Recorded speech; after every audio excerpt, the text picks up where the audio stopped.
What's up, Raider Nation? We are back with another installment of the show. We're going to talk today and focus on the offense and the hiring of Clint Kubiak. So I hope everybody's excited. We're going to break it down. And I got some guests with me who know the game, know the team, can help me really get into this and make it easy for everybody to understand. And let's get excited because I think we made a good hire. Right? That's my opinion. We got Raider Twuan, we got YESSIR, the usual crew. So let's start with Twuan. What you think, man? What you think about this hire, Clint Kubiak? I mean, it seems like they went the opposite of. It seems like we do the opposites every year, right? we get somebody that's inexperienced, and Antonio Pierce, and then we go to somebody with a boatload of experience, and then now we back with someone, that ain't got the experience. And when I say don't got the experience, I'm talking about as a head coach, right? But when you look at where we were, what we need, and possibly the things that are coming in, I think Kubiak was the answer. We'll see how it pans out.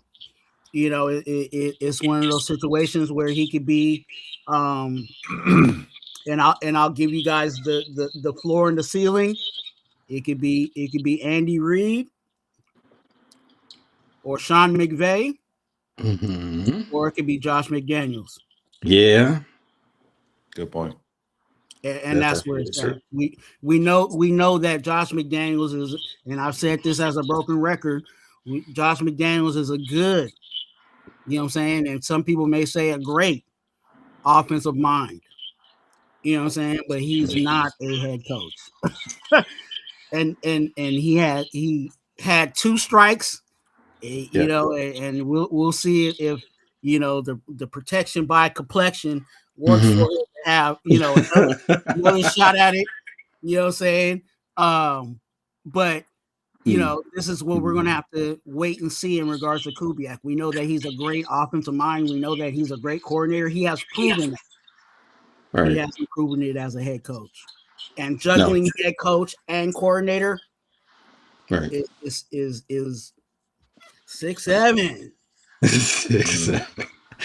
But hopefully, being a son of the great Gary Kubiak, who was a head coach growing up in those rooms, being around football his whole life that way, prepared him in a way to be be ready for what comes when you're a head coach, right?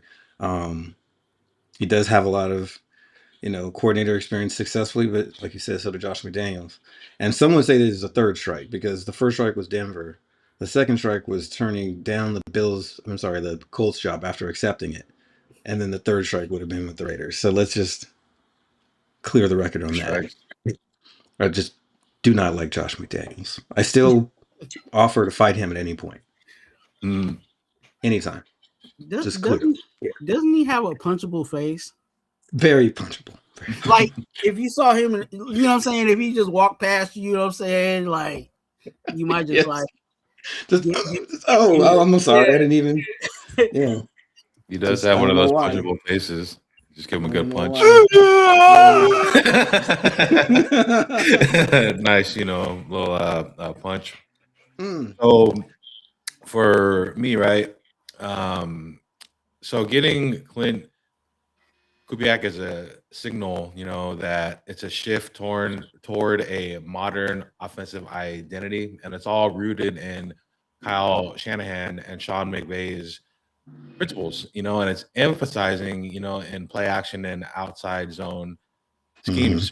And, it's kind of an offensive revolution because, Kubiak brings a high efficiency offense that relies on play action and RPOs and balance attack, right?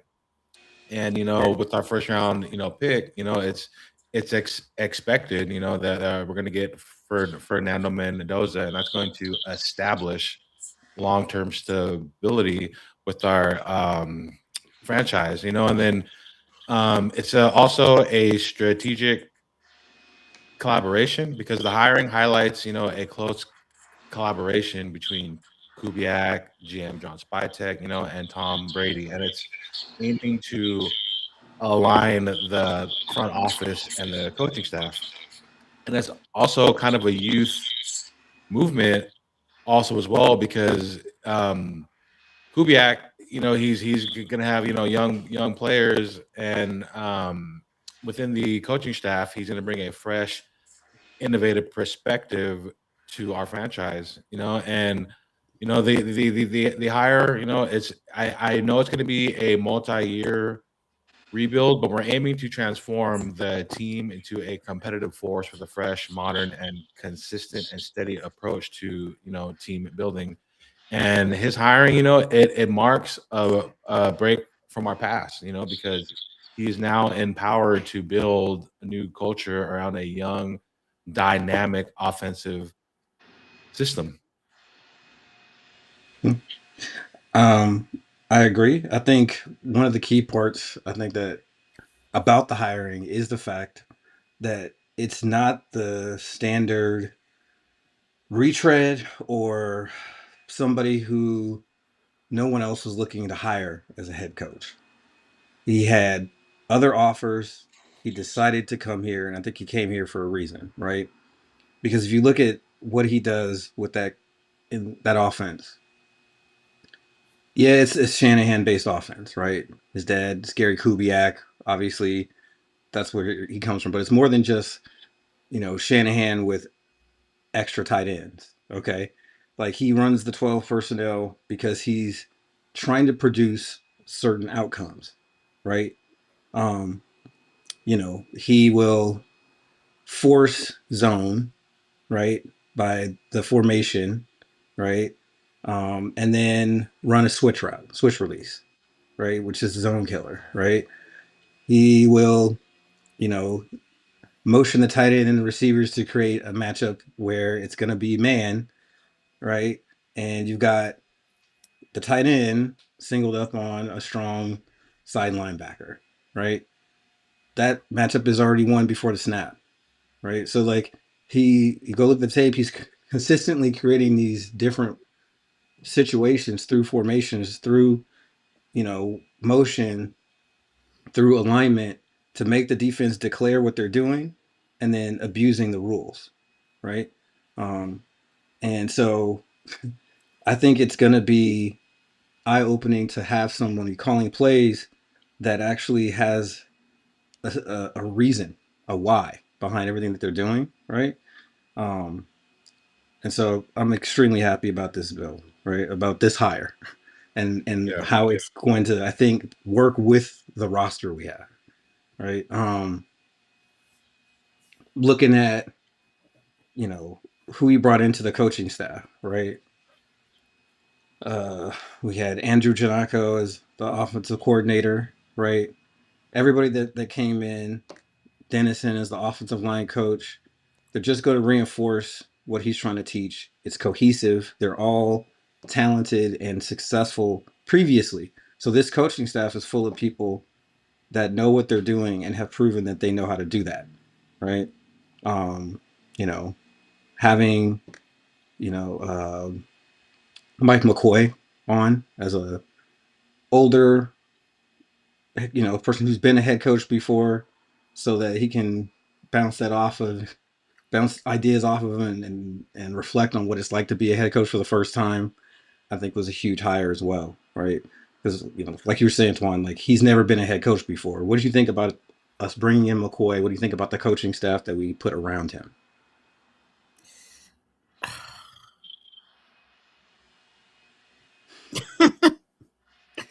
I think I'm not I think McCoy is like whatever. Like he does have experience, as a head coach. You know what I'm saying? Mm-hmm. He's been there. I thought, and maybe it's just me. I just thought the coaching staff could have been a little stronger. But I also, on the flip side of that, I have to factor in that the timing of things, right? we're snagging some of these coaches when it's been dry January. You know what I'm saying? Dry January for coaches. You know what I'm saying? And when I say dry January, I'm just saying that the good meaty coaching acquisitions they already got a job. Right. And to be honest with you, I think some of these guys, and I don't know necessarily who specifically, but I think some of these guys in year 2 are either going to be out of here or they're going to be relocated. As in, this guy was the offensive, you know what I'm saying? I'll just use as an example. He was the offensive coordinator, but in his second year, we still gonna keep him, but we gonna keep him and have him be our O-line coach. You know what I'm saying? Like, there's certain guys that I'm just like, okay, I don't think necessarily that was who they had in mind. And because it dried up, they can't snag who they really want to snag. Right. So I think there might be some movement, and it might be, hey, we like you, but but you Yeah. fired, or we like you and you still got a job. Right. Keep Yeah. paying that month's rent. You know what I'm saying? Because we still want you in Vegas. So I think we'll see a clearer vision of where this coaching staff is and where it's going to be in year two. In year 2. I really do feel that, because I just don't. Some of these guys, I'm like, I don't even know how they got the job. Western, what's your thoughts? So I just want to share something here, a stat here about our new head coach, Clint Kubiak here. So when he was the OC for the Seahawks, right? He transformed them from 21st in scoring in 2024 to a top 10 offense, and he also, gave them a run heavy wide zone scheme, resulting, in that balanced attack that ranked 8th in yards and 3rd in points per game. So with that being said, that's something, that I would like to have, with our team, right? And that's something that I'm very excited to look forward to with his coaching hire. And it's more than just, the philosophy, and all that stuff and the culture that he's bringing. Just overall in general, it just feels good to have a experienced head coach. And I'm not trying to knock on Pete Carroll, because he's experienced also, but it just feels like he's more in tune with the game and he's not out of touch. Right. And then, with our coaching hires, so I'm going to just do a quick rundown of the coaches we have right now currently on our staff. If there's a coaching hire that I miss, please feel free to let me know.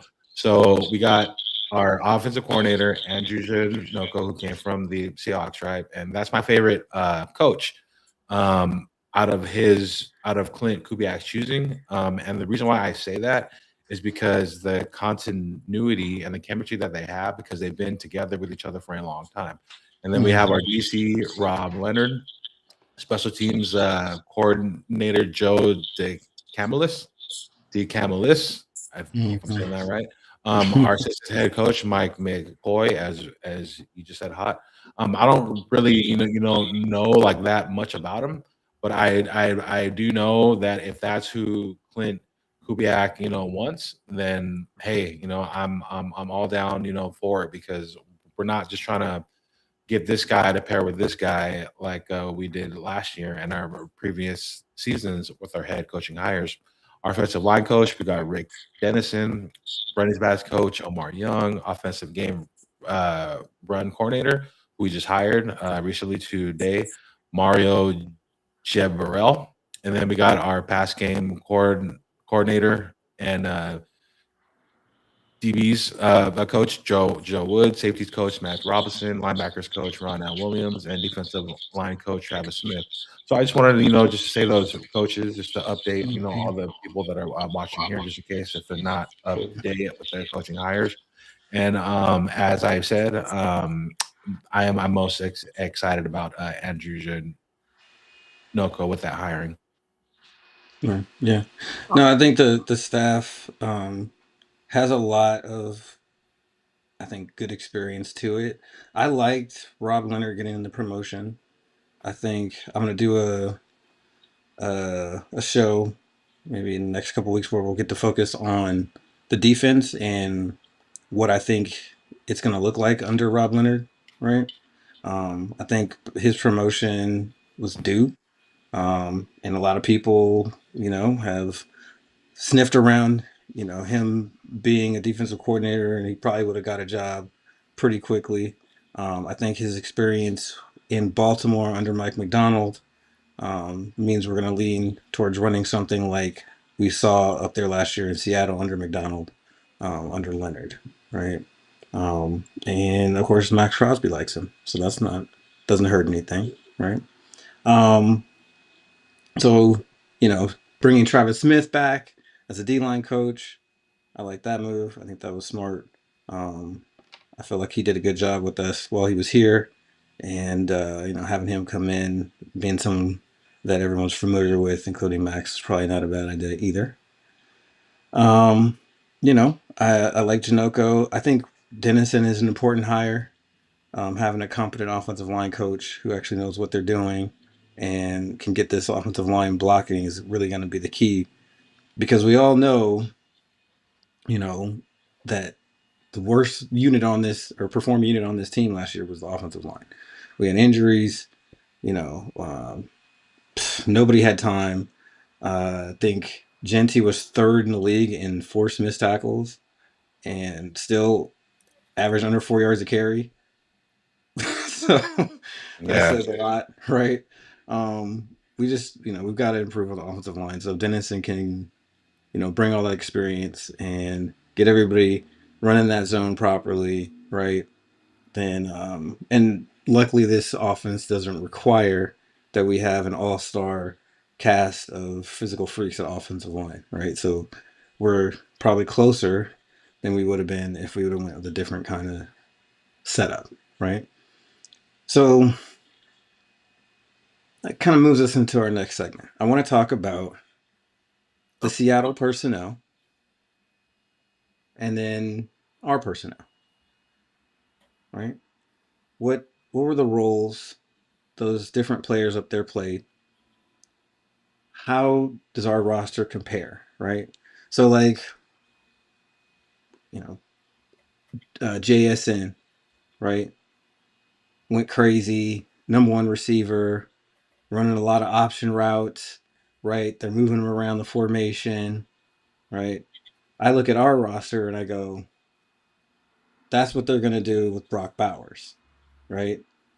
They're going to move him around. They're going to create mismatches. He's going to run those same kind of routes you saw JSN running.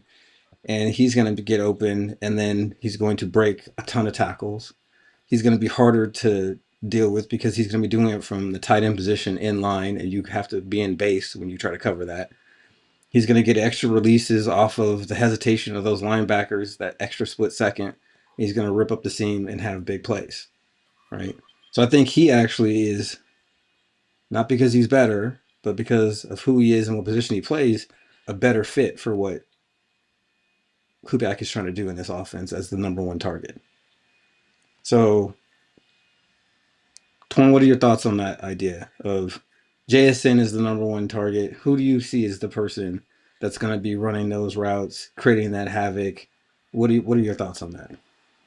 This is where I'm going to slightly disagree with you.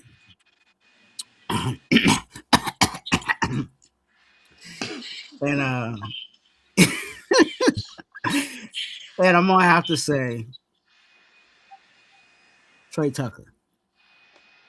Okay. I think honestly, when I look at JSN, because everybody looked at JSN and everybody fell in love with JSN,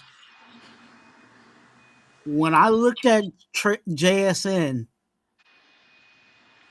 I saw Trey. Not saying that Trey Tucker is exactly JSN, but I think some of the things that JSN does is what Trey Tucker can do. One of the issues that we had with Trey Tucker was when he first came in, he wasn't a crisp route runner. We saw him run those crisp routes. Right. You know, there was some issues, and this is where I was at with Trey, and a lot of people agree with me. Trey was doing, you know what I'm saying, double bobbling, double he catching. he was catching, but he was double catching. You know what I'm saying? Mm-hmm. And he cleaned that up. You know what I'm saying? Right. So his hands got better. Right.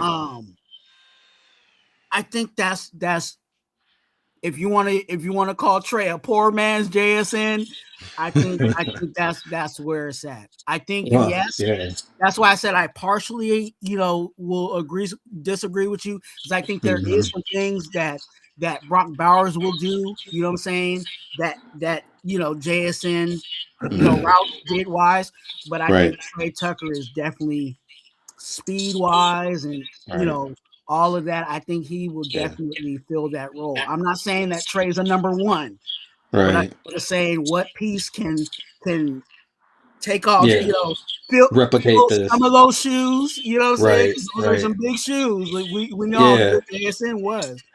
Right. I think Trey can fit those shoes. If JSN was a 10.5, I think Trey could be like a 10. Put on an extra pair of socks with them shoes. Yeah, you might put some socks to, to fill it out. You know what I'm saying? But I think that's what we're gonna have to do. I don't think it's clearly going to be one person that's going to take, some of the key roles of the last Seahawks offense. And on the flip side of that, let me give the flip side. Yeah.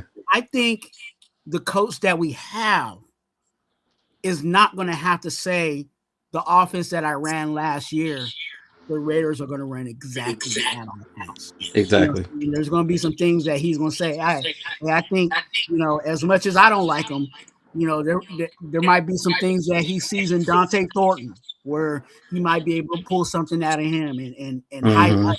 There might be a very small package for him. You know what I'm saying? So I hope it's a very small package. Just keeping my Raider gospel. Pause. But I think it. I think with that being said, I think Trey Tucker is for the bill. I don't think that's crazy. You know what I mean? I think if he's using that role, he could go nuts because of the speed thing. And I'm high on Trey Tucker. I was high on Trey Tucker when we drafted him originally. So I would not be surprised if Kubiak watched film and goes, like, look at this guy who has a 40-inch vertical, runs a 4.3, catches everything, and can run routes. Maybe we do something to get him the ball more. Could be a thing. I think, and this is just how I feel about Trey. I think he's more than just taking the top off. Yeah, I think so too. I think he's more than that. So, well, it'll be interesting to see if he casts him as Rashid Shaheed or JSN, right? Mm-hmm. And so that's going to be the question. Is he going to be, how's he going to see him as, is he that Z that just takes the top off and widens the safety and opens up the whole middle of the field for Bowers? Or are you, running both of these guys in these routes, kind of switching things up? He likes to be multiple, so I can see that as something that he would like to do, where you don't know who's running that route and from where exactly. And that puts another conflict situation, is what he was trying to create in the whole first place, right? So, Western, what do you think? Who do you think is going to be in that role, or is it somebody that we're going to sign in free agency? What are your thoughts about that number one kind of role on offense?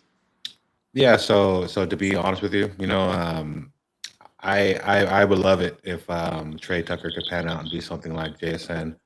I'm not saying that he can't be, but I just don't see Trey Tucker as a true number one in my eyes right now. I see him as a solid wide receiver 2. But as Twuan said, if he could be our poor man's JSN and and kind of fill into that role, that would be great. I believe that option will be in the free agency. Honestly, I honestly believe that we're going to get number one wideout in during the free agency. I don't know who, but that's how I think that avenue, will take place. And the most excited receiver on our roster currently that I am looking most forward, to like see is Dante Thorne Jr. I'm really really high on that kid. He's tall and fast, and I'm hoping that.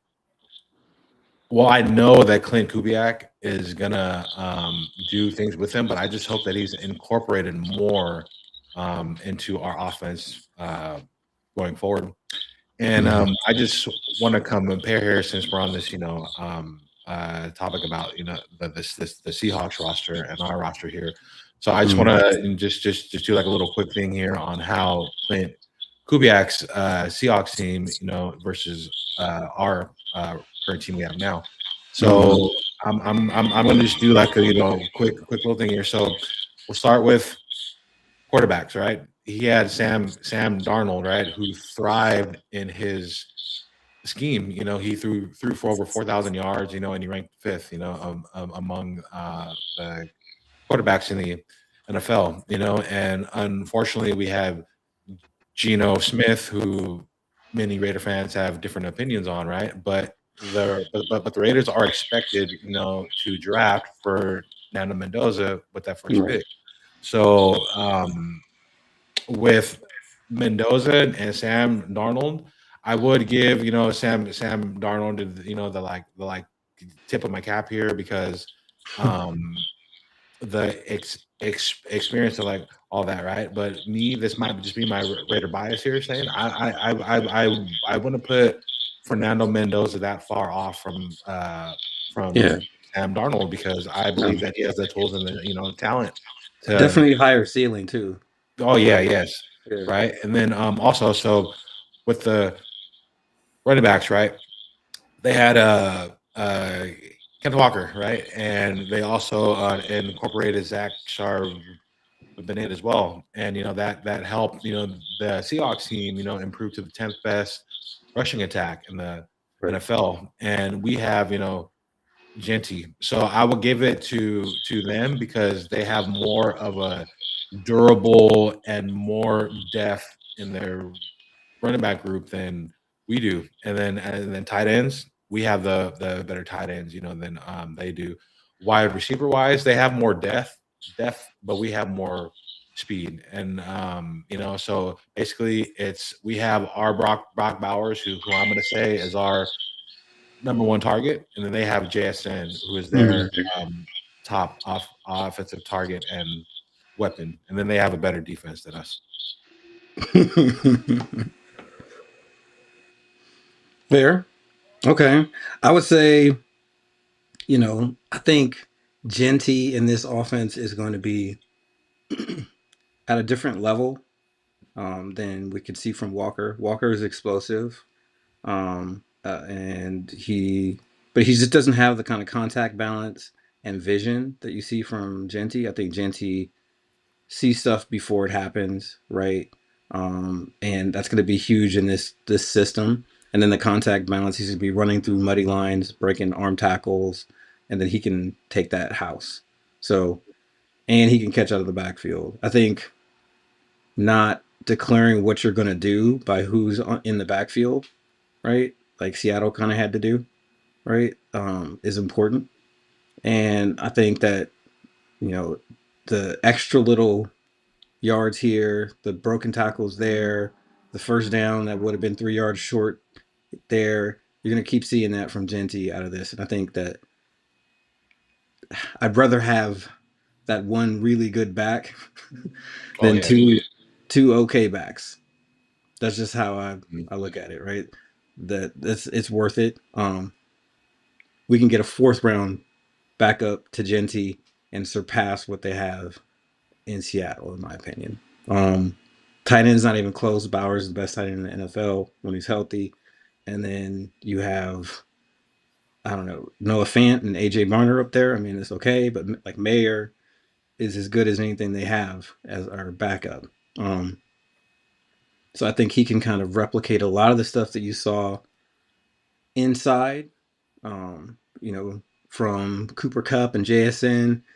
You're going to see a lot of that from Mayer and Bowers, and apparently some Trey Tucker as well, right? So, you know, I think the ceiling for what we can do is higher because Mendoza's ceiling is higher.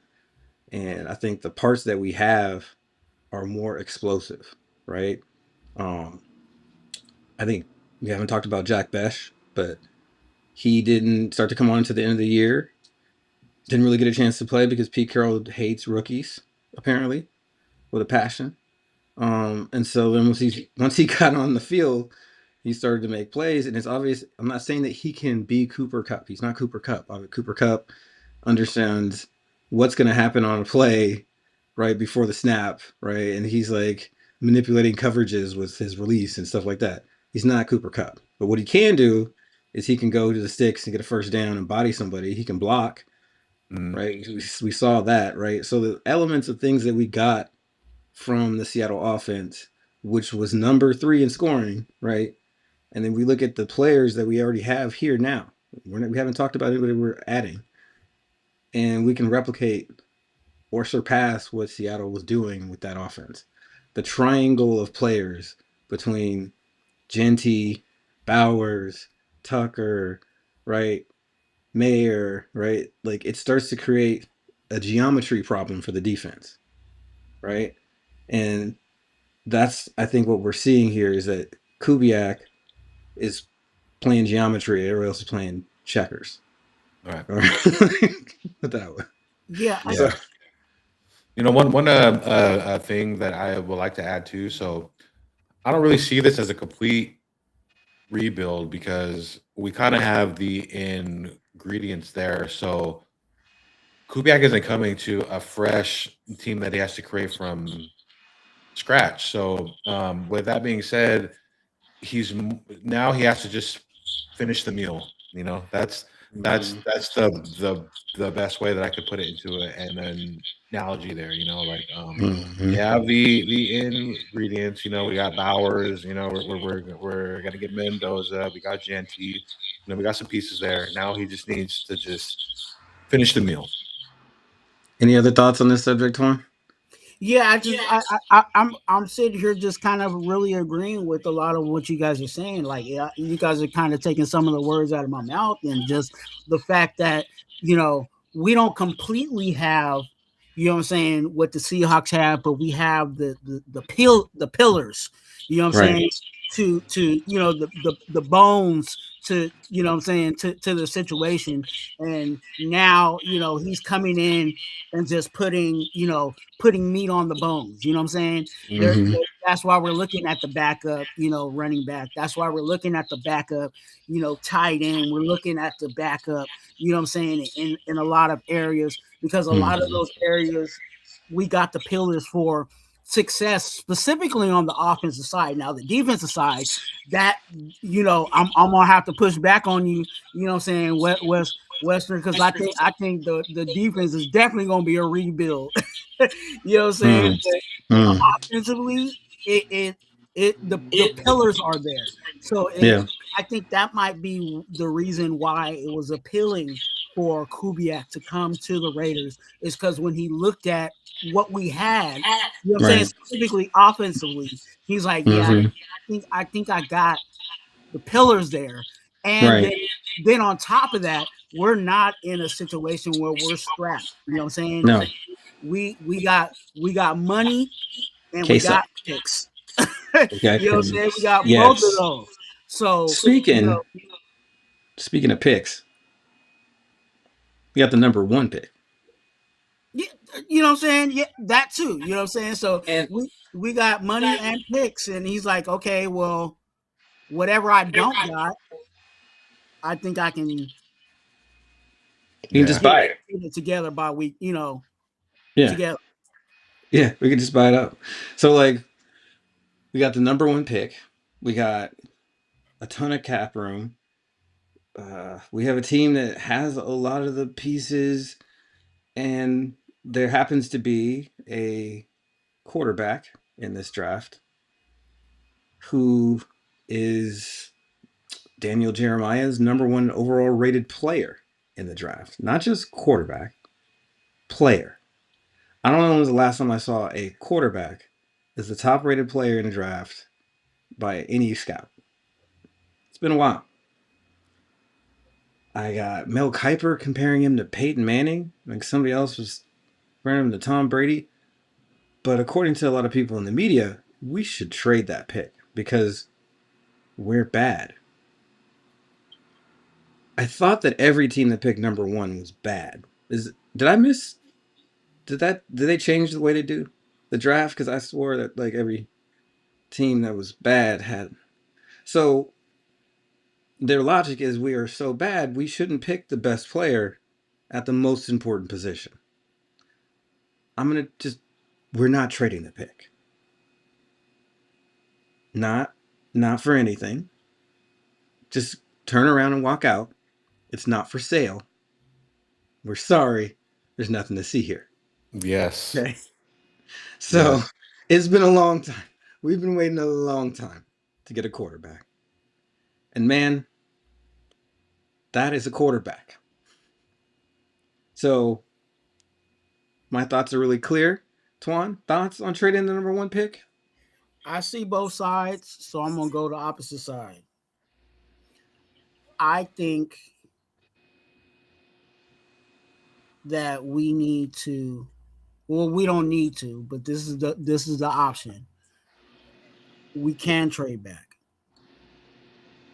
and the reason why I say we can trade back is because I don't see us not drafting in the top 10 next year. And because we're not drafting, because we will be drafting in the top 10, we will be in play for all of the quarterbacks that will be coming out next year.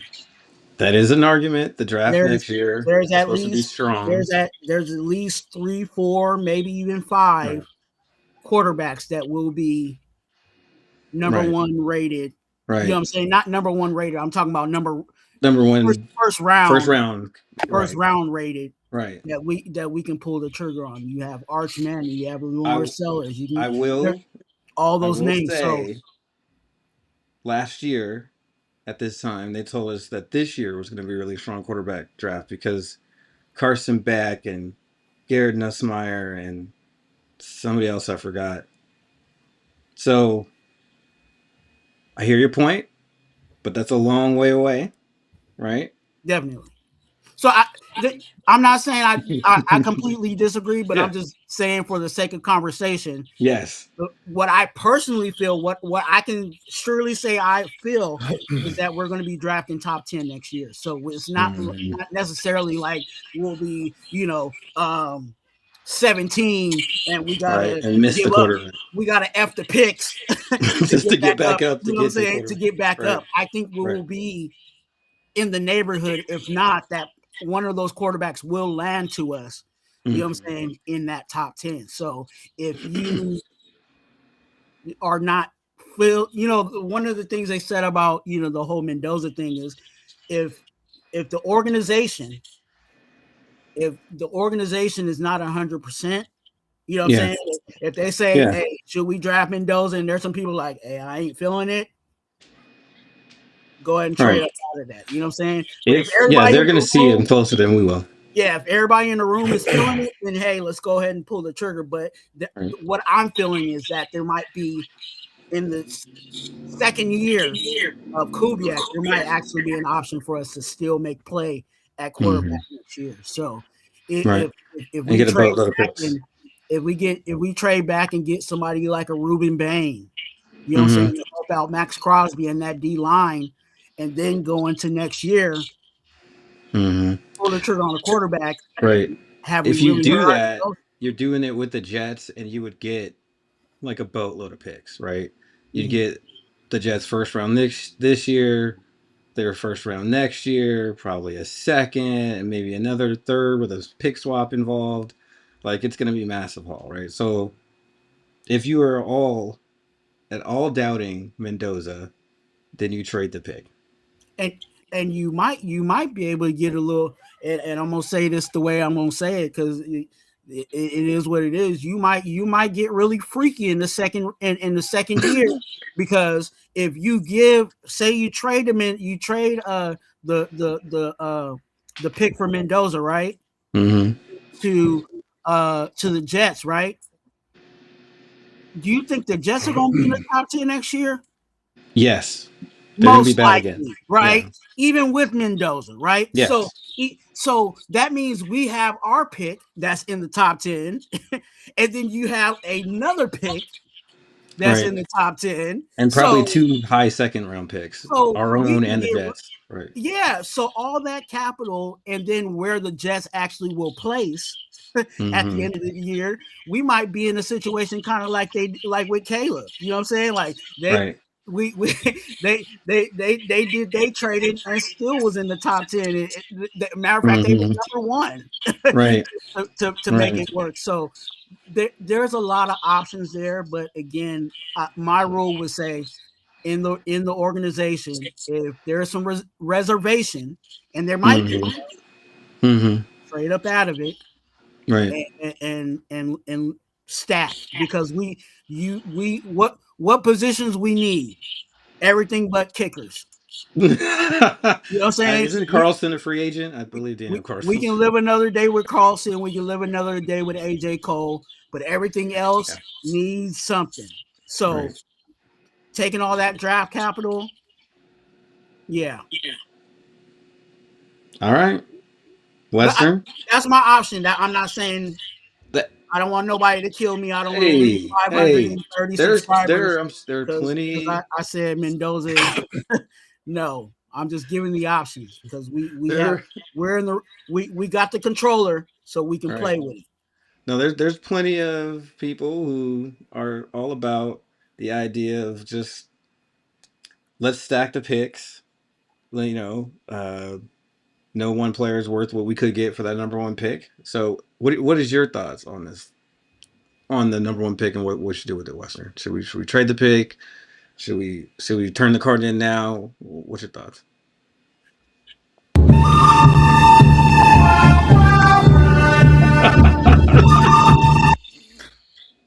Everybody knows what that sounds means, right? That means Bush is going to steal the show here. So please allow me to do your thing, please. Do your thing. So I completely understand, Twuan's point, to where he's saying about, trading our first pick, to fill the needs that we have on our team. And I also know other Raider fans out there are in agreement to what Twuan is saying. I am one of the people who is strongly opposed to that choice and that option. And I'm going to tell you why. So first things first, Fernando Mendoza is sitting on our lap, right? And to me, that is a guy you cannot miss out on. And the way that guy is a football nerd and he lives and breathes and eats football, there's no quarterback in the next draft that is going to have that same kind of mental stability and football passion, nerd-wise, as Fernando Mendoza. And what is our biggest need right now on our team? What is the biggest need? It is a quarterback. Yeah. It is God's gift that Fernando Mendoza is in our lap right now.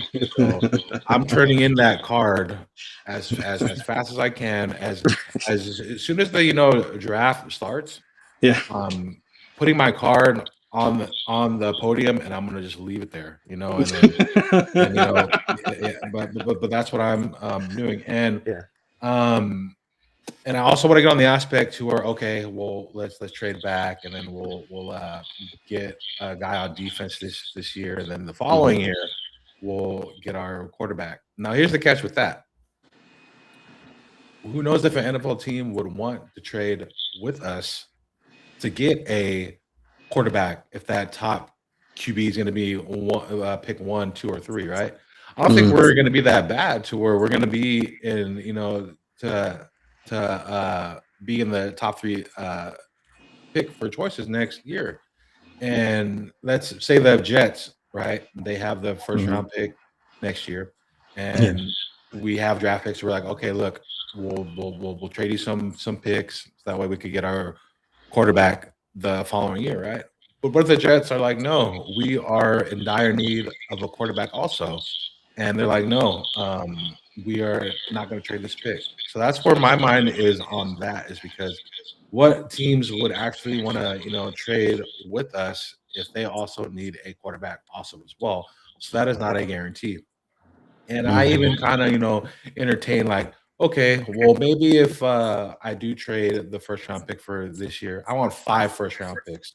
I want 6 first round picks. But then after thinking about it, you know, like no matter what the King's ransom is, the Fernando Mendoza in my eyes is so valuable right now that trading the pick is not even an option to me. And I believe, you know, that, you know, he is a poster child, you know, for us, and he's going to do great things. And I also believe that the way he carries himself is also going to put us on the map more so by getting TV ads, commercials, you know, all that, because he carries himself like a true gentleman.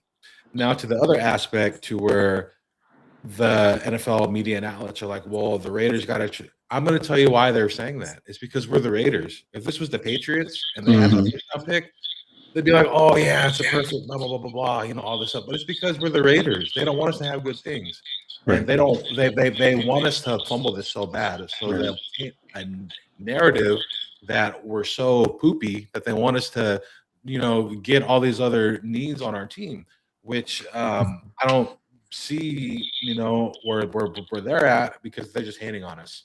So you know, that's that there. And then one more thing, you know, I just want to go on about how Fernando Mendoza, you know, how he fits into Clint Kubiak's Raiders offense, you know, because he has high accuracy. He's a quick processing quarterback tailored for a modern play action heavy system, you know, and he is more pro ready compared to his comparison Dante Moore. And the system alignment in Kubiak's scheme, you know, it thrives on a strong run game, reach that motion, and play action. And Mendoza's ability to operate in this, you know, system, it's going to help him reduce mental straining, and it maximizes his accuracy, you know, and the play action and the explosive plays. And Mendoza will be having weapons, you know, like Brock Bowers and Ashton Genty, allowing him to act as the, you know, main point of a modernized, efficient, and explosive passing attack. And yes, Mendoza will have to, you know, adapt and adjust to a few things, right? But his ability to read defenses, that's key. His ability to read defenses and break them down like pie crust. He will quickly and deliver accurate passes, which makes him an ideal fit to lead our new revamped Raiders offense. Yeah, I think we have to stick with the pick. I think if you hire a quarterback like coaching genius and then you don't pick the quarterback, you kind of messed up the assignment, right? Like, so I think long term, when you compare what Mendoza can become, right? I mean, the football IQ is obvious, right? I watched him on tape. He confirms leverage. He trusts the manipulation of the play. He hits windows in rhythm. He punishes hesitation by the defense. And this is a college player, right? You look at the Cal tape. The Cal tape is more impressive than even the Indiana tape. I started putting on the Cal tape and I was like, turn in the card. Some of these throws, I think he's special. And I think a special player at quarterback is not what you pass on hoping, you know, you get it later, right? I understand the logic if you don't believe Mendoza's that good, but I think he's that good. So, I agree. you know, people told me Bo Nix wasn't good too. So just I don't know. keep that in mind. So, like, so you're believing that he's Andrew Luck. You believing he's Trevor Lawrence. I think he's a different type of player, right? I think that Andrew Luck was more physically gifted, as you know, he's more athletic, right? But I think that he's on par with where or above where Andrew Luck was processing, right? I think his arm strength, touch, timing are ultra high level. His footwork is pretty damn good for a college player. It can improve a little bit, which is scary, right? Because of how accurate he is now, right? I think he's going to give a Kubiak, and they're going to clean up his drops. Janoko is going to have him, the timing of the play and the drop, his plant foot are going to be timed up, and when he hits that back foot, he's going to know exactly what he wants to do because he sees it early, right? And he has the arm talent to make those throws consistently over and over again, and in the clutch. And then we see what he does, scrambling and making plays when there's nothing there, right? You see it a lot more on the Cal tape. It's extremely impressive to watch. I mean, so Yeah, I think that, and it's just me speaking here. I think he's going to be better than Trevor Lawrence. And my best pro comp to compare him and the way that I see him, he's Jared Goff, but just faster. The reason why I brought up those names is because those and it's not necessarily what they did in the pros. I'm talking about where they were positioned coming out of the draft. When Trevor Lawrence was on, what I'm saying, was projected to come out the draft, there was no question that he was the number one guy. You know what I'm saying? Right. Same thing with Andrew Luck. When he came out, there was no question. You know what I'm saying? That he was the number one guy. So that's why I brought up those names, because when you can throw Peyton Manning up there. You know what I'm saying? When he came out, it was clear that he was that guy. That's so that's the best why comp. I'm asking, do you guys think he's in that same? I think he's in the same class as Peyton Manning when he came out of Tennessee. I think I agree. it very much reminds me of how Peyton Manning looked in college, except, Peyton had the name because of who his dad was, right? And everybody expected him to be great. And this kid was a transfer who had offers from Yale and Cal, and that's it at first. Okay, so like he's more surprising, but when you just look at the tape and look what he's doing and look how he's doing it, he is mentally beating these teams. He knows what he's doing pre-snap because he knows what the defense is going to be forced to give him. And then he executes over and over again. So, yeah, I think, no, we're not trading the pick, in my opinion. And if that happens, I'd be extremely surprised because I don't understand why Kubiak would come here if he's We not. gotta trade the pick. There's no way. No way. There's no way. I will pay PayPal some random person, if we did, trade that pick. And I don't know, because I right now I'm really just playing devil's advocate for the sake of, we all can't, what I'm saying, give Mendoza fellatio, right? But in that, and with Kubiak, I think there's some insurance there with Kubiak. It's not necessarily like Kubiak has to come in year one and get it done. You know what I'm saying? I think they've already said, hey, you're our guy. Right. We're going to give you time to figure this out. We're going to give you time to build out this roster. And again, with that being said, trading that number one pick with him already saying, hey, you guys can fool around all you guys want. I'm still going to be here. You know what I'm saying? You don't got that pressure on him. True. there might still be that possibility that he does trade that pick, because if he's here, if he has a guaranteed year 2 to be here, year 3, do you really need to pull the trigger on that quarterback?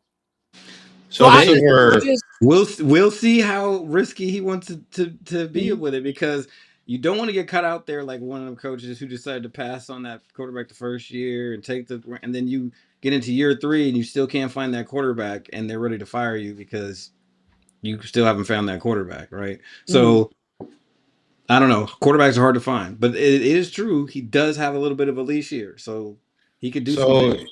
Even with him having a leash year, I still don't see him trading that pick, because I believe that that's a major factor why he chose us, and also that's Tom Brady's guy also, and I know it's John Spiketek's guy too, and I know that those three, Kubiak, Brady, and Spitek, they're not going to let that guy go. Well, he's already probably looking for houses in Vegas. If I were him, I would go ahead and just get a realtor, bro, and come on the show anytime you want. I'm sure trade. I just don't see our pick being traded. I just don't. No, I don't think that's the way to go. I think there is something that we should trade on the roster or get rid of. I know. What a great follow-up. What a great follow-up. No, man. No, Max Crosby. Yeah, the Condor is flying out of here. No, I know exactly where Hot's going with this, and it's a great follow-up. I love it. What we need to trade and get rid of on this roster is Geno Smith. Geno Smith has to go. I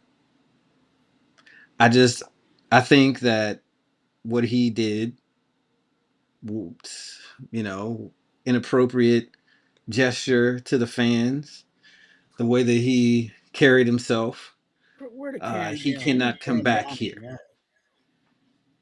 I don't think he can come back from that. So I think he's got to go. I think that it's possible that if we're smart and we do this right, we might be able to get him traded over to Arizona. Man. Arizona doesn't have too many quarterback options right now. Nothing that's really realistic. They're not going to be able to take a quarterback high. Doesn't look like Kyler Murray's going to be there.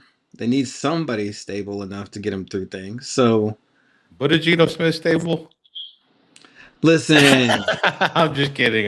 He's a veteran quarterback who was, like Black said, he was 50-50. It's a 50-50. He had more touchdowns and interceptions last year, and no O-line, a coordinator who wasn't coordinating, and the head coach was trying to coordinate for the coordinator, I think, and somebody's son was the offensive line coach, and somebody's mama was doing, I don't know, but it wasn't good. Our GM was our O-line. Yeah, I don't know. running the O-line. Look, hey, and that's why, and I hate myself because I've been sitting on this live, you know what I'm saying, for my own channel, because I really wanted to pose this question. So I'm going to pose it since I got my channel linked to this. Who put up the biggest middle finger? Because I think there was two people that gave a middle finger to Raider Nation and the organization. Let me say the names. My brother already said Geno Smith. That's one.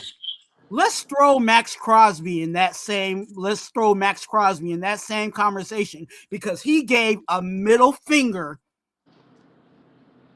Look at me. He gave a middle finger to the Raiders organization. Oh, let's talk about the trampoline gate. I like that analogy. Ain't that a middle finger to the Raiders organization? Weren't some people saying that we were tanking for the number 1 pick and still got the number 1 pick? So who gave a middle finger to the organization? Because I think if you want to say Geno threw a middle finger to the organization, yeah, Max Crosby did the same. Because guess what? People of the Raider Nation need to understand. When you have a situation like that with Max Crosby, and Max Crosby has an injury, but Max Crosby goes out there jumping on a trampoline, and we have the number 1 pick. Don't you think that the NFL can be in investigation for that tanking situation? And what does that do? What is the penalty for tanking, ladies and gentlemen? Lost the draft pick. Lost the picks. So the face of our franchise, the person that everybody loves, the person that everybody has his jersey, is risking the organization and figuratively flip the bird. So whose middle finger is bigger? Geno Smith, who gets berated every week for his play, when we found out at the end of the season that Geno Smith and Spy Tech were working with this offensive line, something that they're not paid to do, to try to get this team together, and still have to go out there every Sunday and get killed by the Raider Nation?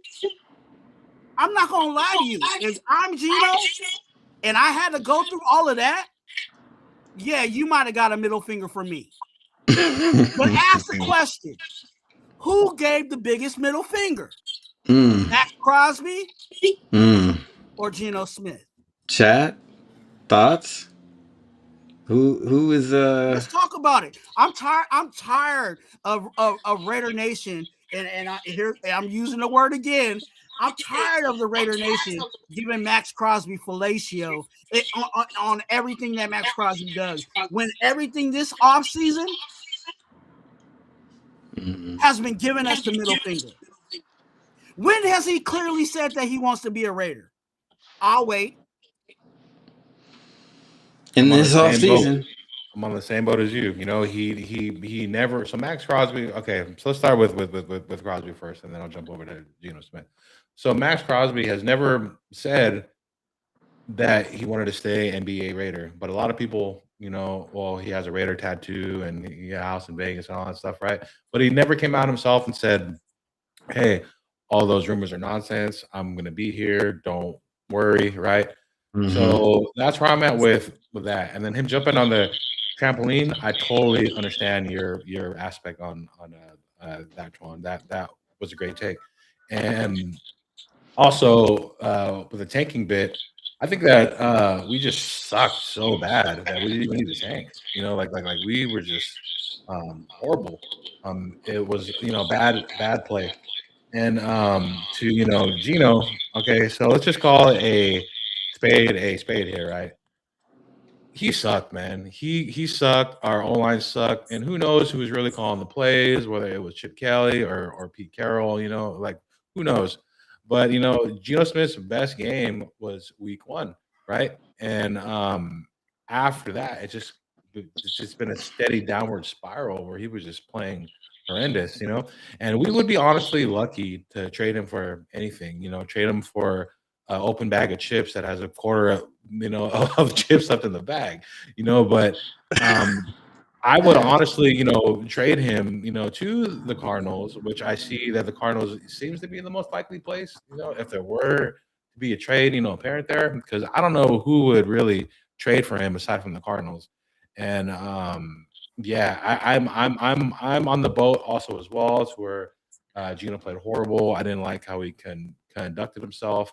No matter how many times you're getting sacked, hit, pressured, getting blazed by the media and the press and the fans, you're the quarterback. You know, that's not what you do.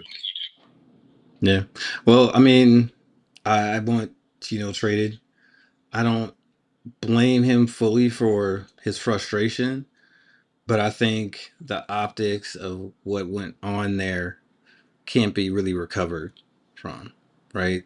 I don't think we want to have another split fan base for a backup quarterback, right? Which is basically what would happen if Geno stayed. You can try to make the trade to Arizona and see what maybe the Jets don't want to go quarterback early and they need somebody competent over there, right? If you can get a couple teams that are interested, maybe you can package him with a sixth and get a fourth out of it.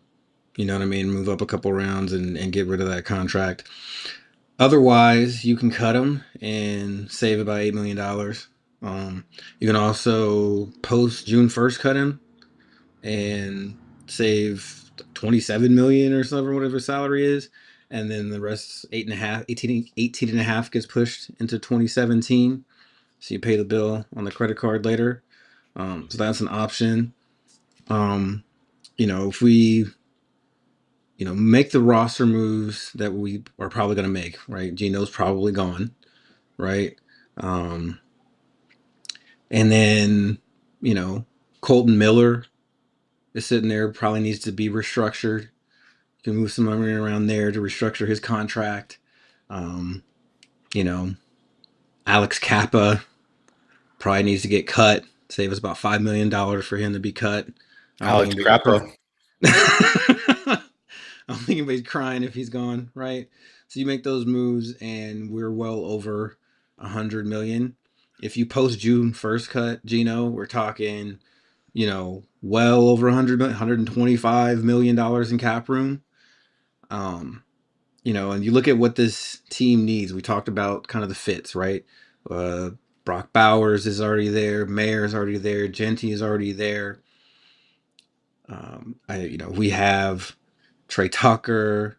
You got the kid Thornton Jr. who's coming up. Jack Besh, right? They were invested in pretty highly last year at receiver.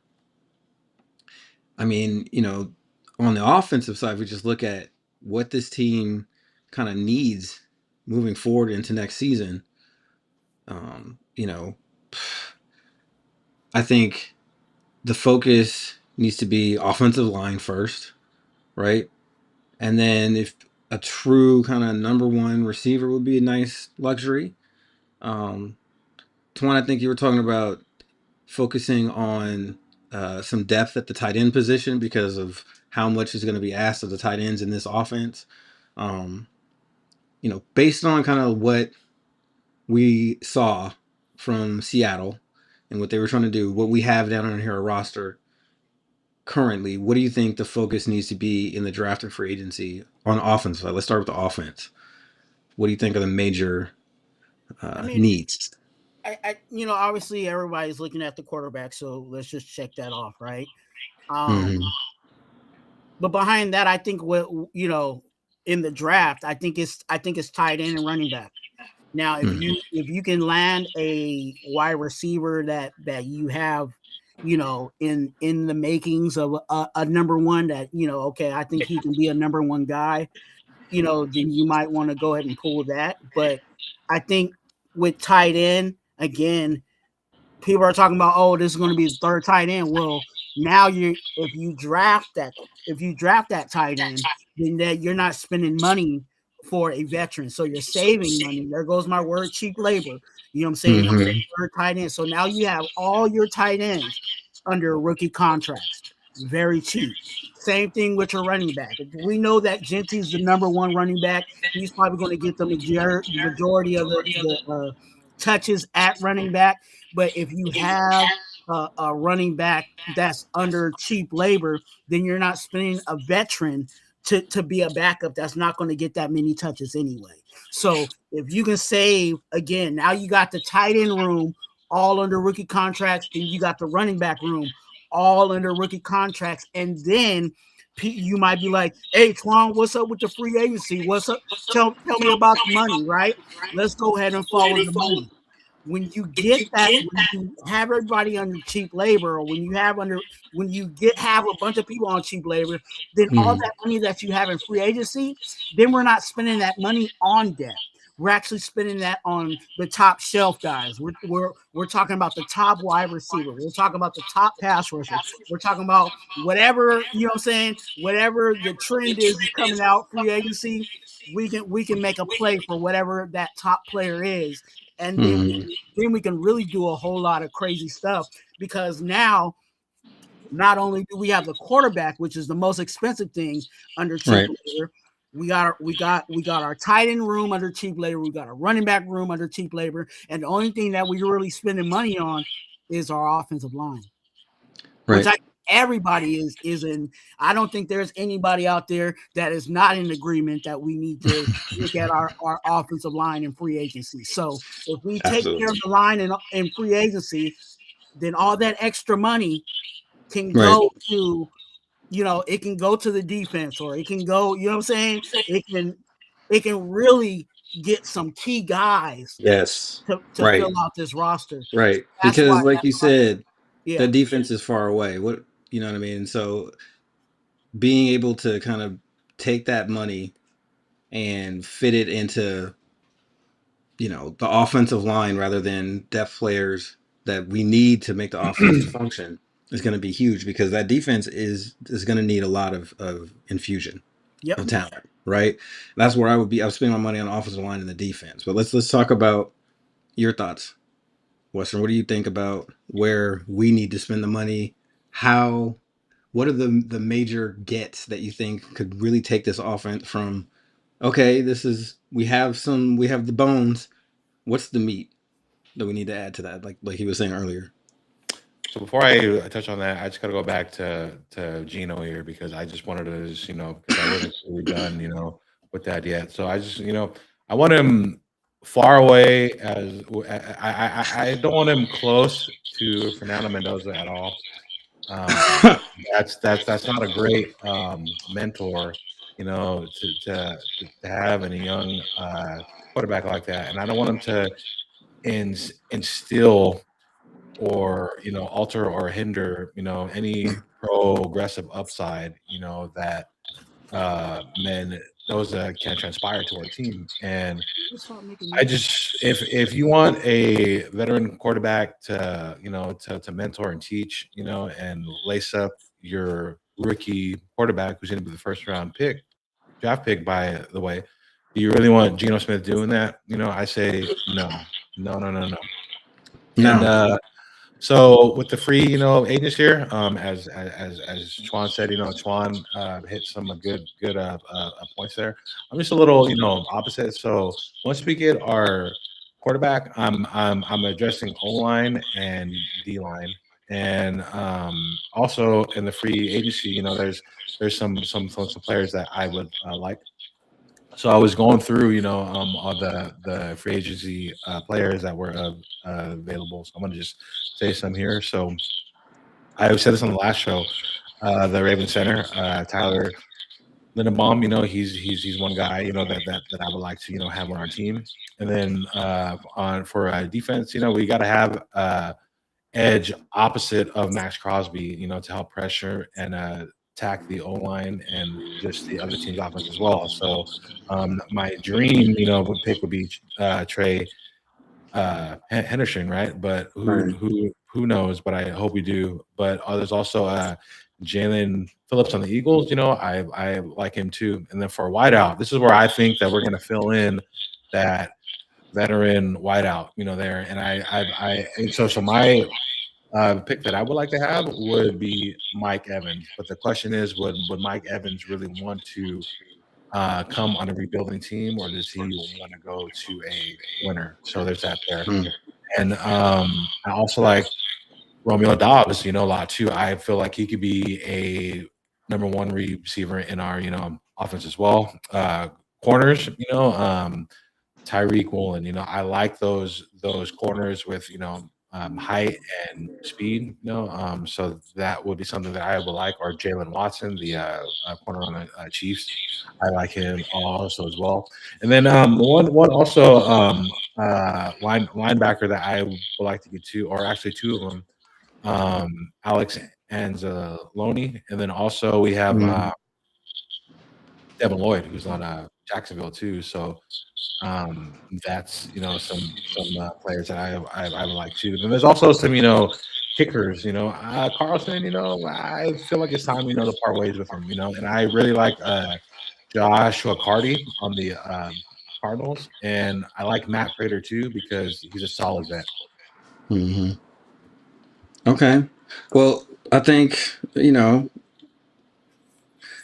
offensive kind of additions that we add are going to really be focused on how Kubiak likes to run the offense, right? What he's trying to accomplish. And so if we add something like a Mike Evans, right, as a number one receiver, he's not going to cost as much as, an Alex Pierce or Pickens or somebody like that, right? But he's that kind of boundary receiver that can really make things difficult for safeties, right? Because they have to make that choice about spreading out wide or covering the tight end, right? So I think that's going to be a huge key, right? Are we going to be able to kind of add a receiver that's going to be able to be that big X guy, right? Some people think that's Thornton. Twuan, what are your thoughts on Thornton, on adding an X receiver, that sort of thing? I was choking. I'm sorry. Yeah, what are your thoughts on Thornton? And then I don't think Dante Thornton's it, and we're not. He can stay on the roster. You know what I'm saying, and try to figure it out. But I'm not doing what we did last year. And last year, and when I say that, some people don't realize what happened. There was actually a whole lot of time spent to try to pull something out of Dante Thornton. And every time we tried to do that, and even Gino tried to, feed him and try to give him the opportunities, he didn't step up in the way that we need him to do that. right. So he's here for what, another 3 years. He can figure it out, but I'm not investing him to be our number one. Now, if he all of a sudden wakes up in camp and starts being that number one, cool. That means that we got two number ones. Right. We need to bring somebody else in and not wait for Dante Thornton to come into himself. He has everything in the world. You know what I'm saying? He has the size, he has the speed, you know what I'm saying? All of that. He has the makings of, of a Megatron. He has the makings of a, Calvin Johnson. But if he does not want to be a Calvin Johnson, then he just can go ahead and be the fifth and sixth wide receiver on the depth chart. Right. So I'm gonna read this comment. He says, "We don't need another tight end. We need a fullback in the Kubiak system. The fullback can, I think he's gonna say, play the third tight end role. I think that's what he's trying to say. Okay, in the Kubiak system, the fullback is not necessarily going to be playing the tight end role. I mean, we do need a fullback, but he can. I think that's something that we can easily get kind of later in the draft. There's not too many teams that even deploy fullbacks anymore, so it's kind of more of a specialized position. You might see Mayer do some H-back stuff, or Bowers do some H-back stuff in the backfield or whatever. But yeah, I think the tight end position is going to be important because injury. If you're running two tight ends all the time, you rely on two, and you only have two. This is a contact sport. I was going to ask him that question when you were done. I was going to say, so with that being said, if we don't get another tight end and we're trying to run 12 personnel, what happens when Mayer or Brock Bowers goes down? Who's going to play tight end? Right. So that's why you need a third tight end, because you need that guy to be that reserve for whoever. It could be, Brock Bowers, he might be injured, and then we know Michael Mayer, he can get injured, but he also has some things up here that might change some things, right? You know, we don't want to have a whole lot about Michael Mayer's mental, but that's something that you have to be prepared for, right? To keep that show, rolling. Right. I would like to have both. I mean, why not? If we could get that third tight end and get a fullback like a Kyle Juszczyk type. I mean, fullback, right? I would love that. Well, you might have your pick, right? I mean, it's not like they're drafting a lot of fullbacks, so you're going to get one if you really want one, and you want to spend a 5th round pick on it or something. You're going to get a good fullback. So roster wise, is not going to come from the tight end room. That's going to be something from the running back room. So running back room. Exactly. If we draft, if we carry 4 running backs, what they'll do is end up carrying 3 running backs, and then they'll have one fullback. So exactly. It has nothing to do with the tight end room. So that's why you need that third tight end, and that's why I say get that third tight end in the draft, because it's cheaper to do that than to spend money on a tight end that technically you're really not going to use until someone actually gets hurt. Right. So I think we're all in agreement on offense.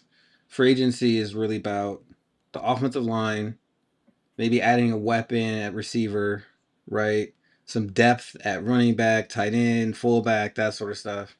But the main pieces are kind of already there, right? We might want to make a splash at wide receiver depending on what we do. We don't need to spend $30 million on wide receiver and go get George Pickens, but we have the cap if we really wanted to do that, right? If you want to post June 1st, Gino, and go all in with $125 million and spend $30 million on a receiver and then spend $30 million on an edge rusher, you can do that, right? And a corner, right? To be honest, right? You go get a corner, edge rusher, all that stuff, and it's not $30 million the first year, right? We know the cap hit is not going to look like the average, contract value, so that 125 goes farther than it looks, right? So then, I just got to give a quick timeout here to Raider Ryan. Raider Ryan blessing us in the chat. Thank you so much for being here, Raider Ryan. I hope you're having a great Sunday, man. Yes, thanks for coming through, Raider. He's always coming through, man. That dude is amazing. So I have a quick question that I would like to shoot to you guys here. So I seen some people, some Bengals fans here saying, and I want to know what you guys think of this. So would you guys do Max Crosby for 2 first-round picks and T. Higgins?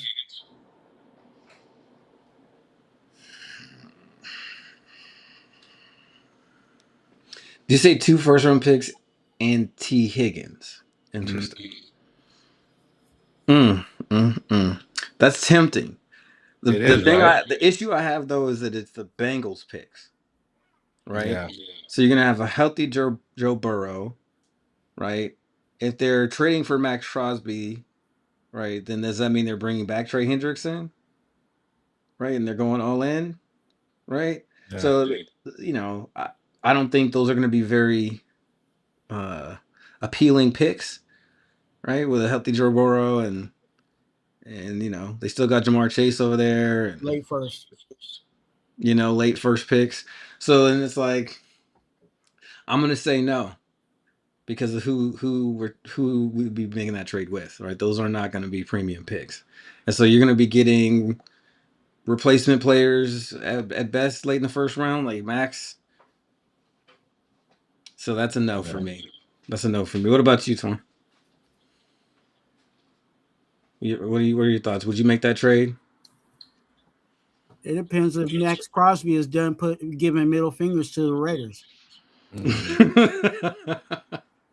I'm serious. I hear you about the trampoline thing, man. I am so serious on that. Like I gotta call it. I gotta call it the way I see it. And if Max Crosby, if every year, you know what I'm saying, is going to be like the way he's acting of recent, you know what I'm saying, acting like his favorite basketball player, James Harden, then I'll take the end of the late first rounds, because we gonna be in the top first round. Mm. So why not have some bottom of the first round and get some starters to fill out this roster along with the number one wide receiver? What are you thinking, Western? Would you make the trade?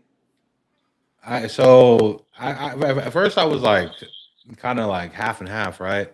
But I wouldn't make that trade just because I feel like we could get another better receiver if that's the choice that we're gonna go with and get first round picks. I've also been hearing that the Cowboys they if they retain Pickens, it'll be a Pickens and the Sun is 2 first. And then there's also I've the one that I like more to where we can keep Crosby is trading a 4th round pick to the Bears for DJ Moore, and that's something that I've been like seeing a lot about and that's something that I would honestly do. Well, if we can make that kind of trade, so that's the thing. Like, I'd rather go into free agency, right, and just sign the receiver, Oh yeah, for sure, yeah. right, and keep Max. So I mean, at that point, like that's a no for me, dog. So, Yeah, yeah. I mean, so that's kind of like a worst comes to worst, type yeah, thing. But I will say this here, Max Crosby's trade value will not get any higher, yeah. and if we're to do it, now's the time to like do it, and I ain't gonna get Well, into the whole. this is my argument against the Max Crosby trade. Also, okay, um, like my thought is we're going to draft Mendoza. This is the rookie contract window. Draft Mendoza, trade Gino, free up space, spend the money smartly, maximize those first 4 years. That's how you build a modern contender. Okay? Like waiting, there's no waiting anymore. Okay? Mendoza is one of the most ready quarterbacks I've ever seen out of college, so why would we wait? I think that we should go in right now. We have $100 million. Build up the offensive line. Go get some linebackers who are cheap. Go get you a number one corner. Go get you a safety, which is cheap. The only thing you're spending on defense is the corner. Offensive line, we need interior offensive linemen. Our tackles are pretty damn good, right? We can get a rotational tackle to add to Grant, and then add guards, centers, right? Depth there. Those are not expensive positions. We can fill out the interior of this line, fill out the linebacker room and the safety room, and go get a real corner. And all of a sudden, you're competing and you're maximizing this rookie window, which is, I think Yeah. that's what we need to be doing, right? Mhm. Rangy free safety, right? With some speed. Go get you a CB1 that you believe in, right? If it's Tariq Woolen, go get it, right? Yeah. Keep Stokes on this roster, bring him back, right? And add depth through the draft and through free agency of some other players there. One impact linebacker, right? Right. And Anzalone is a great idea at linebacker, right? I love that. Like come in, settle things at linebacker. You can bring back a Landon Roberts if you want to for depth, right? You know the what's the kid at linebacker right now? The Eichenberg, Tommy right? Eichenberg. Looks pretty good. I think he fits the system that we're going to be running pretty well at linebacker. So we just keep adding depth at linebacker, which is not going to be hard to do. If you go get somebody like a Devin Lloyd or a Kobe Dean, changes the linebacker room, right? But Anzalone is good and would absolutely add a bunch of depth. He's not going to cost you an arm or a leg either, right? So I think when you really look at this team, you know, I'm not sure this is a rebuild. I think it's an optimization hire for Kubiak. Like Kubiak, the Seattle defensive system that he's going to bring with him and that is going to be run underneath Rob Leonard with the mix of what he learned from in Baltimore, right? I think it really fits, where we're at. I think he can use Jeremy Chin in some kind of special ways. So I really think if we focus our free agency on those kind of really important spots and maximize the rookie window, then the Seahawks showed us what the system looks like with good parts, right? Mm-hmm. And we just talked about our parts. We can easily at the end of this offseason have better parts than the Seattle Seahawks who just won the Super Bowl under the same system. Right? So thoughts? Real fast here. So I just want to get to Raider Ryan's comments here. But shout out to Raiders Rebel in here in the chat. Salute, brother. If you guys are unaware, he does Raider content too. Go check him out, man. He has great stuff. And Raiders Rebel, definitely all of us here got to get on the same panel, brother.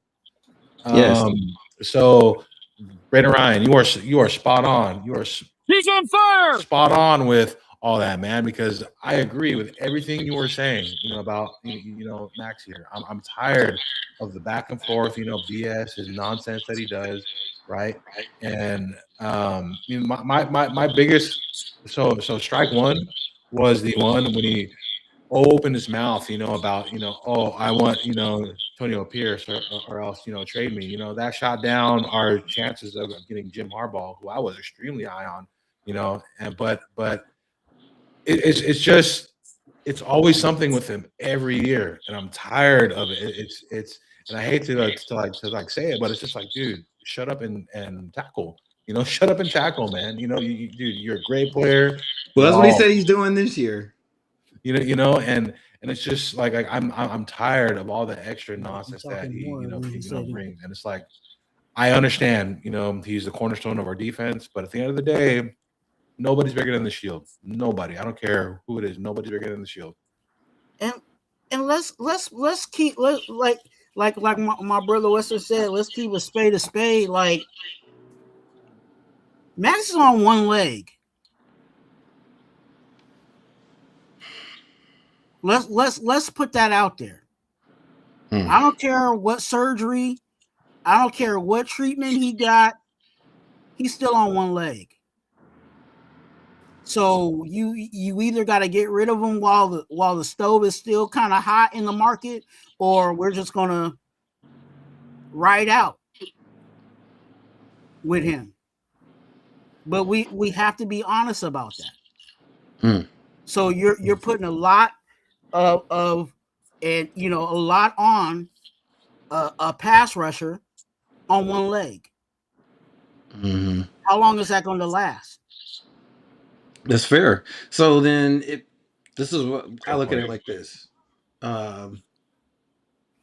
What kind of trade would it be worthwhile making for Max Crosby, right? Like what like I said last week, Godfather offer, right? I want a special player and 2 first-round picks, and then the Raiders came out and said that's exactly what they're looking for through Adam Schefter. So like the question is this, right? Like, is there an offer from a team that can afford Max Crosby and then has, is willing to give up that premium player and 2 first-round picks, right? Somebody got a defensive tackle that's disruptive, a young pass rusher, a premium wide receiver on, and I see these contracts too. T. Higgins' contract is huge, right? I don't want a big contract back. So I'm trading Max Crosby. I want a controllable contract, and then I also want those picks, right? So we'll see if we find somebody who's willing to make that trade, right? I do understand your concern about injury and how that's going to affect him, moving down the road, right? Yeah. So I actually did take my choice back. I would do that trade with the Bengals. So I'm on record saying that I would take that trade. You convinced him. And T. Higgins. Because when are you going to be able to get that much capital? Exactly. On Max Crosby, and then again, like I said, with the knee, I'm knock on wood if you with me. Mm. What happens if Max Crosby goes down again? He's not going to get this value again. Right. This is you talking about last chance this is last chance trade. Well, the thing about it is, I mean, you can get something, but you're not going to get this much of a load. You know what I'm saying? We'll dive into the defense and what Rob Ryan is going to be running. I mean, I'm sorry, Rob Leonard's going to be running. Oh, right? You was about to make me happy. We about to have Rob Ryan. Let's Stop go. it. Stop it. So Woo! you and Rob Ryan. Now that's what you call a defensive coordinator. I don't know what we got. I don't know what we got now, but that know right there. You was over here waiting for Jim Schwartz to come out of the woods. If there was a poster picture of how a Raiders defensive coordinator would look, Rob Ryan is that. Ryan is it.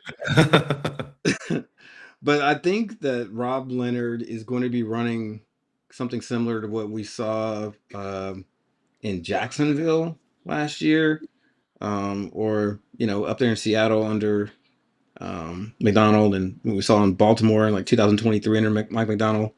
And in that kind of defense, it's going to be about the D-line rotation more than one guy, right? So it's, if you're going to trade Max, maybe that's why it makes some sense, right? Is because you don't need to have that, dominant one player in this. You need a rotation of players. If you trade Max for that, then you go out and you sign Jalen Phillips and you bring back Kuntz and you, I don't know, sign somebody else, right? So you've got a couple different guys. What's your thoughts, Tom? You telling me that we have a defensive coordinator that is diving and excited to have a defense that's going to have a rotation at D-line? Who do we have? Listen. When you said that, I'm like, we don't have a lot of nobody. Which is why the trade. Coons can't pass rush. Everybody wants to kill Tyree. All we got is Max Crosby on one leg. Who do we got? So please help me. Please help me. Help me. Tyree had some improvement last year. He had some pressures, and he's getting closer. We'll see how that happens. I'm tired of Tyree. Kuntz showed up at the end of the season after having the knee thing. His pressure rate went back up. He was at like a 14% pressure rate near the end of the year. Waldo. Right. So if he can stay healthy, then he can do some things. We gave him $12 million to be Waldo. Snowden is a good piece that you can use, in a rotation, right? So you got Snowden, and then if you Tyree, and then who else? Not bring back. You got to go spend some money just with the free agency. That's why I'm like, what? Okay, I would love you. Look, the idea is lovely, and that's why it almost goes full circle. That's why I'm really good about trying to get some picks, because it's not necessarily full about staying put and filling out this roster, because it might look lovely on the offense, but that defense is going to look a whole lot different. And I go by grades. Okay, let's go grades. Okay, special teams. Okay, that's 33%. Offense, that's 33%. Defense would be 33%. I the 99 will equal 100. Okay, let's just 9 equal 100. Now let's grade special teams. They get 33. That's a you giving them 33? Okay. The 30, 32. Okay, but we'll say just 33 for the sake of conversation. Yeah, right. Offense, they getting a 33 with Kubiak. You think we will be okay offensive wise? I think we'll be okay offensively. Yeah. Okay, so they get a 33. Now let's talk about this defense. They getting a 33? But see, this is the thing. Like, yeah or no? It's a yes or no. It's not a 33. Okay. The defense so since it's a 30, it's not a 33, it's a no. So that means when you look at the grade, 66. Let's go back to school. What is 66? That's not passing. That is I think you just squeeze by with a D minus. Is that a D? is a D. That is a Yeah, big that's not good. no pause D. So, but this is the thing: the That's defense why we need to actually address this outperformed the defense. offense last year. That's the crazy thing. The defense outperformed the offense last year. When you look at the players, how did that happen? But those are all guys we got at Rent Center. And I don't want none of them dudes back. They were all 1 year rentals. Devin White, I'm sorry, no. You look at the advanced metrics on Devin White and Jamal Adams, and that's a no for me, dog. We need to go ahead and let them go. Everybody over there on that defense there's only two people that I really would say, okay, definitely we got to bring those guys back. Everybody says Max Crosby, and I'm cool with Jeremy Chin. But okay, see, I feel like Eric Stokes. I mean, what else we got on defense? Eric Stokes was number 1 in yards per route run against him at corner, so bring him back. Okay. So I think he played really well. But yeah, besides that, Chin played really well. There was some nice stuff that I saw from Eichenberg here and there, right? Like I said, I like what I saw from Charles Snowden. Tonka Hemingway had some plays where you were like, okay, as a rookie, I could see that developing. Adam Butler still played pretty well at defensive tackle, doing what he does. We need a real kind of space eater. We're kind of relying on Lualu or whatever, John Lualu. I think we can improve that. But like Stokes, Chin, right?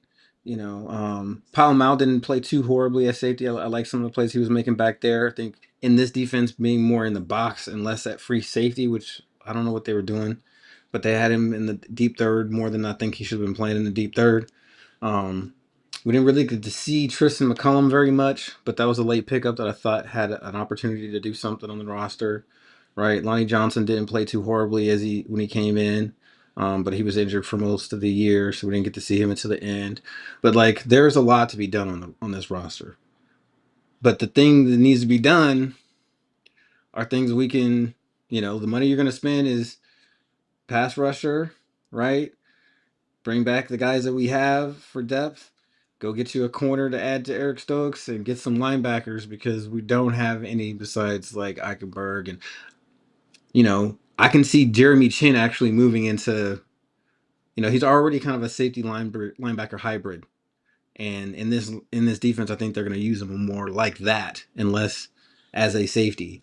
And so there's some of that. You're going to be in the nickel a lot, and you may see 3 safeties with Chan, and then two guys who can kind of interchange playing the deep half. He's going to play split safety a ton.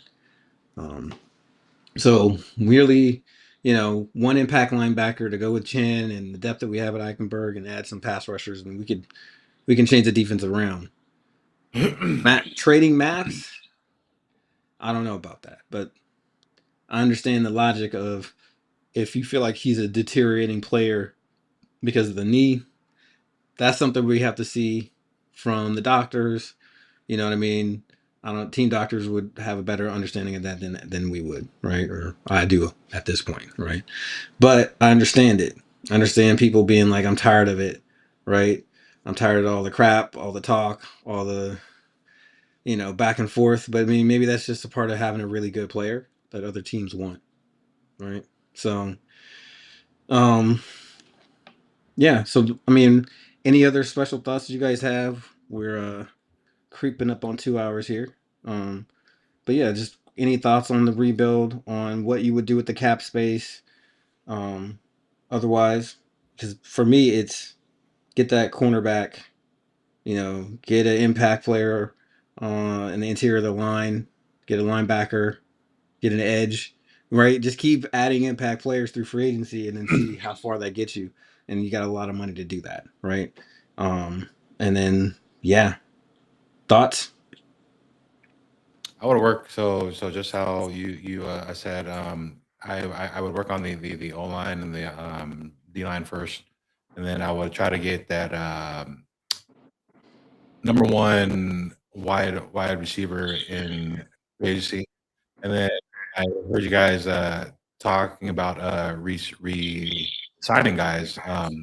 There's only three that I see in my eyes. That would be Devin White, Kuntz, and Eric Stokes.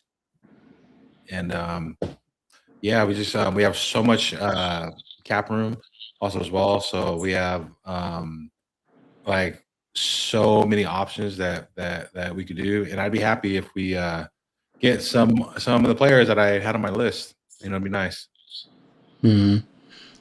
So, I mean, I'm thinking if we are gonna be spending the money on on the offensive line and then the defense, and it's like I said, it's over $100 million. That's why when you asked me the other day, what do I think, the win total is going to be? I think it's going to be in that 7 to or more range, depending on how things kind of shake out. Because I think we're a lot closer on offense. I know the offense is going to be able to kind of put our players in position to win. He's going to isolate the weakness on defense over and over again, right? And then defensively, I expect that we're going to spend most of this cap on the defense, but we'll see how we build it out, right? And it's going to be interesting to see how this offseason kind of plays out and where the focus is, and if we move a Max Crosby, right? Yeah. Right? Are we going to try to jump on the rookie window and take advantage of the fact that we have that 4-year period where, like you said, we have cheap labor, right, at the most expensive position, right? So yeah, I mean, for me, that's kind of what I'm looking at next. I want to really take a deep dive into the defense next time we get together, so we can talk about the different aspects of the defense, the who we have on the roster, why keeping Max might make sense, or why trading him could be okay. But any other closing thoughts as we start to wrap it up? I'm just kind of on the same boat to where I was last week on how do I think our wins and losses will be towards next or this season. I believe that minimum we'll win 5 games and the most 7. So I'm between that 5 and 7. Mm-hmm. Okay. Any closing thoughts, Twuan? Anything you wanted to add? Any subject that we didn't talk about you feel like we really missed?